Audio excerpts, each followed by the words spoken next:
chest wall. Venous system.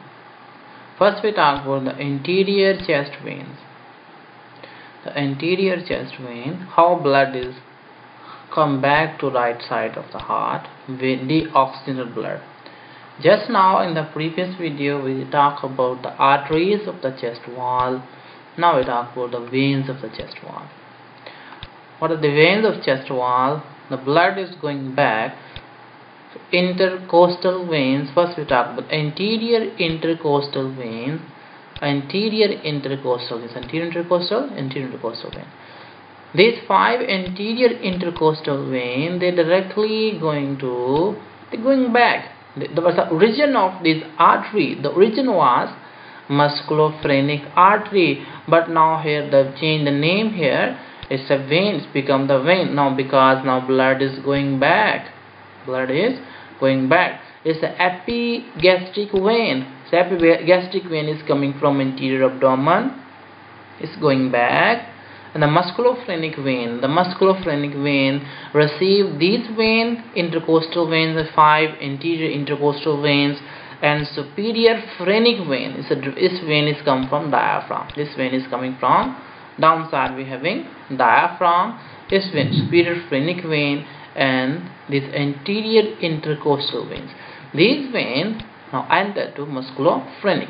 So musculophrenic connected with epigastric vein to form this vein is the internal thoracic vein. It's the internal thoracic vein, similar to internal thoracic artery. Internal thoracic vein. Now internal thoracic vein going up, and before going completely connected with subclavian vein, this internal thoracic vein also receiving these 6, the upper 6 anterior intercostal veins. Anterior intercostal vein. Now this internal thoracic vein connected with axillary vein here. Axillary vein changed to subclavian vein. The subclavian vein is coming back toward the heart, now receiving this internal thoracic vein. Internal thoracic vein. This internal thoracic vein is connected now. Now subclavian vein is going forward. This subclavian vein is going forward. Subclavian vein going forward. Now connected to this vein is coming from the head, from the brain part. It's the internal jugular vein.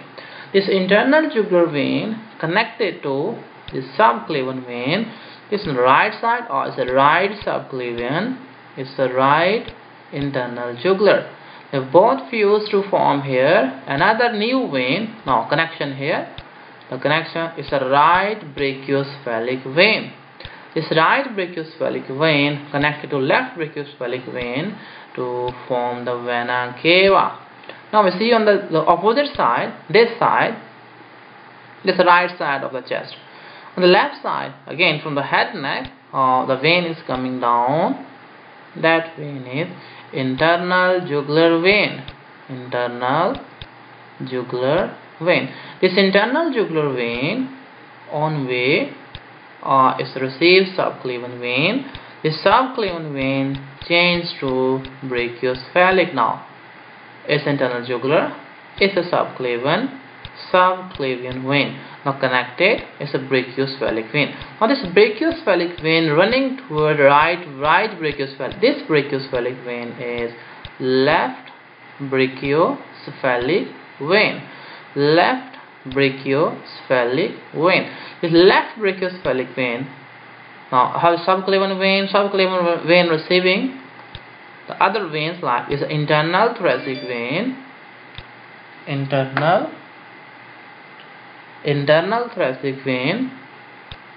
This internal thoracic vein receive 1, 2, 3, 4, 5, 6. These are the anterior intercostal veins. Anterior intercostal veins. This anterior intercostal vein enter what is this? Is internal thoracic vein. This vein is internal thoracic vein. Enter to subclavian is the internal thoracic vein. internal thoracic vein enter to subclavian vein. Now internal thoracic vein now is on downside. See the similar thing here, the downside. Here we having epigastric vein, or its epigastric vein is coming from the anterior abdominal wall, epigastric vein. And this side here we having musculophrenic vein. This musculophrenic vein receiving 1, 2, 3, 4, 5. This 5, this 5, the 6 above. Okay, the internal thoracic vein. These are this internal thoracic vein. This internal thoracic vein receiving these 5 intercostal,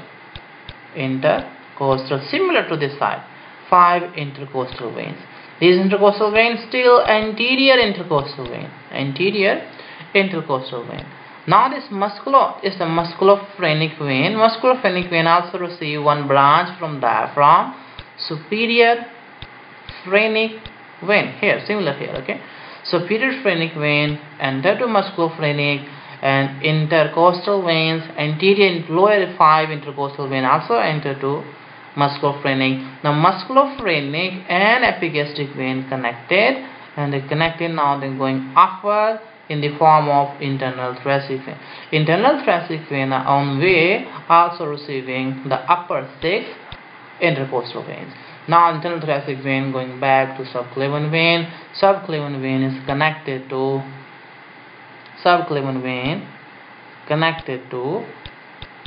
internal jugular to form brachiocephalic. Now both brachiocephalic vein fuse to form superior vena cava. Superior vena cava going back to heart is the right atria.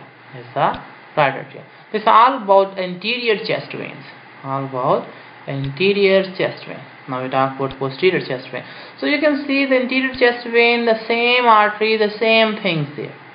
The same artery, internal thoracic artery supply anterior chest, and internal thoracic vein take blood back to heart from the anterior chest. Now the posterior chest supplied by aorta. Posterior chest supplied by aorta. The posterior chest supplied by aorta. First we draw your vertebra. 1, 2, 3, 4, 5, 6, 7, 8, 9, 10, 11, 12. Okay, vertebra there. The vertebra attached with ribs. Vertebra on both sides. It's a posterior chest. It's a posterior chest, ribs and vertebra together. The posterior chest wall, the venous system known as azygous vein. Azygous vein. Azygous vein is present on right side, and this left side we having hemiazygous. Hemiazygous, so half azygous. Hemiazygous vein. Hemiazygous vein, the two types, one inferior, one superior. Okay, draw first azygous vein. First we see how azygous vein is formed. Here we having diaphragm level. Posteriorly is a diaphragm. Is a chest is finished. Downside here we having how these veins are formed. These are lumbar vertebra, a diaphragm. It's a diaphragm level. So lumbar vertebra L1, L2, L3, L4, L5. Here we having 4 lumbar veins there. 1, 2, 3, 4. This side also 1, 2, 3, 4. 4 lumbar veins. These 4 lumbar veins connected with each other to form this one vein. You can see here this one vein is going up. This one vein is going up and receive blood from these 4 lumbar veins.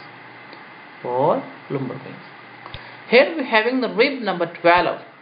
Rib number 12 is a 12th rib level. Rib number 12.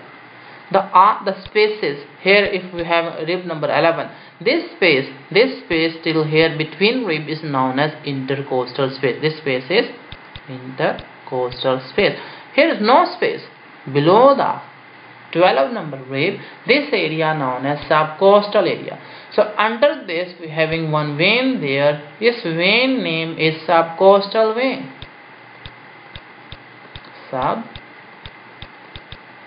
Subcostal vein.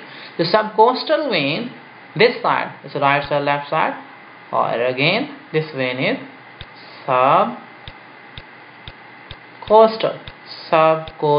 vein. This subcostal vein, what is this vein? This vein is coming from abdominal wall, posterior abdominal wall, and receiving 4 lumbar veins. 1, 2, 3, 4. These 4 are lumbar veins. These 4 are lumbar veins. These lumbar vein, they empty to, this is a common one vein here. This lumbar vein known as, because this vein is going up, this vein known as ascending lumbar vein. So these 4 veins enter to ascending lumbar vein. All these are lumbar veins. All these are lumbar vein, is ascending lumbar vein. The ascending lumbar vein now moving up to chest, enter to chest. It's abdominal level, it's a thoracic level, okay. Enter to chest, now connected to subcostal vein. Connected to subcostal vein. This subcostal vein. Now formation of, after this, when they connected, this side they connected now, this side is the right side. This is the right side. This side is the left side. Left subcostal, left ascending lumbar. Right subcostal vein and right ascending lumbar. Right ascending lumbar. Sorry, this side left side. Left subcostal, left ascending lumbar. Right subcostal, right ascending lumbar. These ascending lumbar veins now fuse to form, okay. This vein is formed to the right side of vertebra. This vein is moving up. It's a very long vein. Moving up till the vertebra T1, T2 level, or in the complete chest. In the complete chest, it is close to vertebra, and this vein, this long vein, formed by fusion of subcostal and ascending lumbar. This vein, this long vein known as azygos vein. So azygos vein present here on right side. What are these veins? These veins enter to azygos 1. These are posterior intercostals. Posterior intercostal veins enter to